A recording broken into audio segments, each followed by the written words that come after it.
College के बहुत सारे छात्रों के कहने के बाद आज मैंने सोचा कि सीटेट जो होने जा रहा है, सेंट्रल गवर्नमेंट जो आयोजित करती है सीबीएसई बोर्ड के द्वारा, उसमें कुछ ईवीएस के क्वेश्चन सॉल्व कराए जाएं आप लोगों को। और उसके बाद सोशल साइंस के कुछ मैं कल फिर एक वीडियो डालूंगा। मैंने प्रयास किया था कि लाइव हो जाए, लेकिन लाइव में प्रॉब्लम आ रही है, लाइट जा रही है और कई तरह की सब परेशानियां हैं। बाद में देखता हूं कैसे लाइव हो सकता है।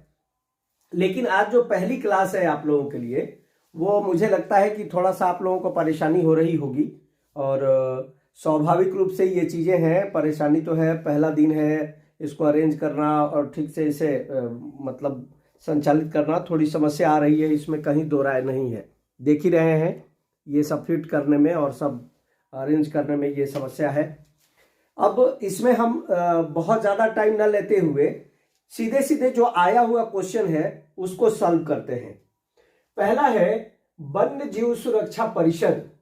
ये एक अधिनियम था जो बनाया गया था। वन्य जीव सुरक्षा परिषद अधिनियम कब पारित किया गया था? तो ये 1972 में भारत सरकार ने ये पारित किया था। वन्य जीव सुरक्षा परिषद अधिनियम कब पारित हुआ था? तो ये 1972 में भारत सरकार ने पारित किया था। आप लोग नोट्स भी बनाते चलिएगा और ठीक है, बाद में आपके पास ये वीडियो रहेगी ही, मैं डाल दूंगा ग्रुप में, आप सब लोग उसके हिसाब से पढ़ते रहिएगा। दूसरा आपके पास क्वेश्चन है, एक मार्क का संबंध किससे है? एक मार्क का संबंध आप सब जानते हैं कि जो वस्तु है उसकी गुणवत्ता से संबंधित होता है एक मार्क। आप कभी भी जाइएगा कोई वस्तु लेने, उसमें एक मार्क का निशान लगा होता है, अर्थात वस्तु की गुणवत्ता से संबंधित होता है। और कई बार सीटेट ने इसको पूछा है और टीईटी में भी, यूपी वगैरह में कई बार पूछा गया है। उसके बाद इसमें है, भारत में प्रोजेक्ट टाइगर कब प्रारंभ किया गया था? भारत सरकार ने शेरों को सुरक्षित करने के लिए 1973 में प्रोजेक्ट टाइगर ये परियोजना जो है वो प्रारंभ की थी। तीसरा है, इसमें बहुत ही आसान सा क्वेश्चन है जो पूछा गया है, भारतीय संविधान से संबंधित है कि मूल्य कर्तव्य जो 51 क में है, अनुच्छेद 51 क, आर्टिकल्स 51A इंग्लिश में वो होगा, उसमें जो प्रावधान था वो कहां से लिया गया? तो श्रीमती गांधी की सरकार थी और 42वां संविधान संशोधन द्वारा वो संविधान में शामिल किया गया था। और उसमें हम आज का जो रूस है वहीं के संविधान से लिए थे।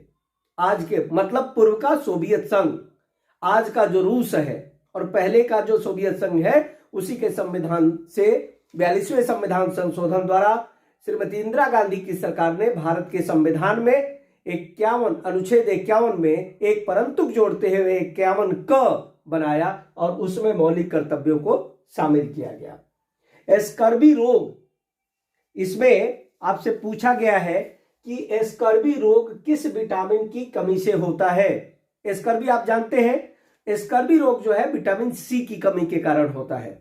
ये आप बहुत बार पढ़े भी होंगे, मैं बस रिमाइंड कर देता हूं आपको। उसके बाद है, भारत का राष्ट्रीय चिन्ह कब अपनाया गया था? भारत का राष्ट्रीय चिन्ह जो अशोक स्तंभ है वो कब अपनाया गया था? सो अशोक स्तंभ 24 जनवरी 1950 को, मुझे थोड़ा झुकना भी पड़ रहा है बार बार, 24 जनवरी 1950 को अशोक स्तंभ भारत सरकार ने अपनाया था। जो अशोक के लाट पे 4 शेर हैं जो चारों अपने पीठ को सटाए हुए हैं और चारों के चेहरे बाहर की तरफ है, वही जो स्तंभ है वो कब अपनाया गया था? तो वो 1950 में 24 जनवरी को अपनाया गया था।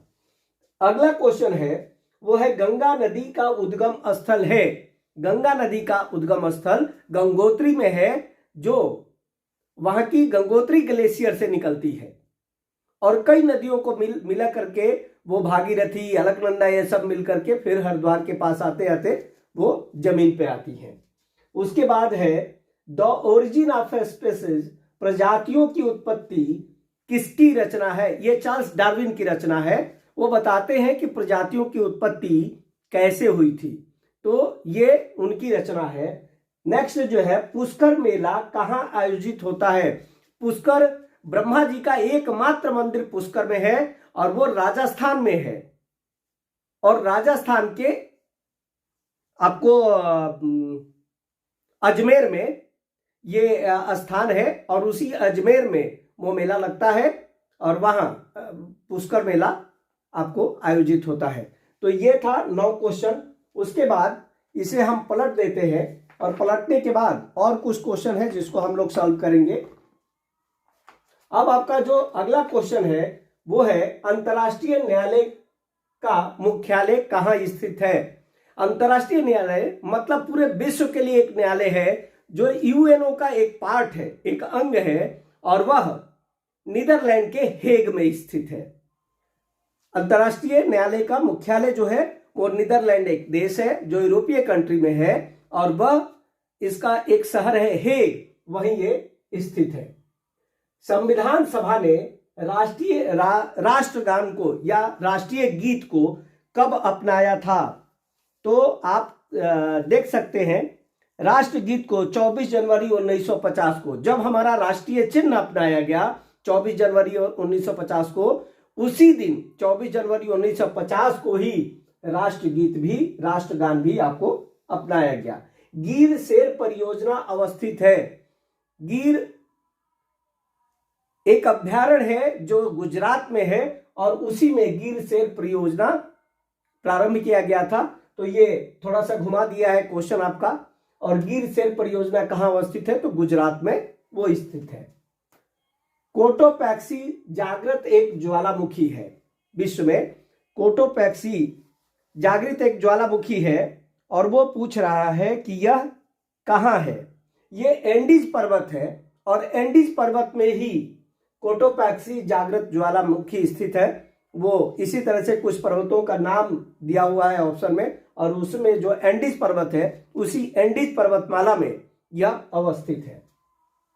नेक्स्ट जो क्वेश्चन है वो यह है कि तिब्बत की सांगपो नदी को भारत में किस नाम से जाना जाता है? आप एक और चीज इसके बारे में है, जो नदी नहीं नद है। भारत में जब यह प्रवेश करती है तो इस नदी को हम ब्रह्मपुत्र नदी के नाम से जानते हैं, ब्रह्मपुत्रा के नाम से, जो मुख्य रूप से असम, अरुणाचल के कुछ भाग में बहते हुए बांग्लादेश में प्रवेश करती है और बांग्लादेश में प्रवेश करके गंगा नदी के साथ ये समुद्र में, बंगाल की खाड़ी में विलीन हो जाती है। पारिस्थितिक तंत्र में ऊर्जा का सबसे प्रमुख स्रोत कौन सा है? जो हमारा पारिस्थितिकी तंत्र है उसमें ऊर्जा का सबसे महत्वपूर्ण जो स्रोत है वो ऊर्जा के लिए सूर्य है। उससे बहुत बड़ी मात्रा में सबसे ज्यादा ऊर्जा हमको सूर्य से मिलती है। और नेक्स्ट है, सारिस्का राष्ट्रीय उद्यान कहाँ स्थित है? सारिस्का राष्ट्रीय उद्यान राजस्थान में स्थित है। ये आपका टोटल 17-18 क्वेश्चन हो रहे हैं जो आए हुए थे, वहां से मैंने उठाया है और ये आपको सॉल्व करा दिया है। नेक्स्ट जो अभी अरेंजमेंट आप जानते ही हैं, पहला दिन है, थोड़ी सी समस्या है। नेक्स्ट जब हम लोग इसको, कल मैं फिर एक क्लास लेके आऊंगा और मैं प्रयास करूंगा कि एक सुबह हो जाए, एक शाम, मतलब दोपहर तक और शाम तक, मतलब 2 क्लासें कल आपकी हो जाए। और जैसा आप लोग उधर से रिप्लाई देंगे उसी अनुकूल हम उसी के हिसाब से उन चीजों को अरेंज करेंगे। तो गुड नाइट, थैंक यू।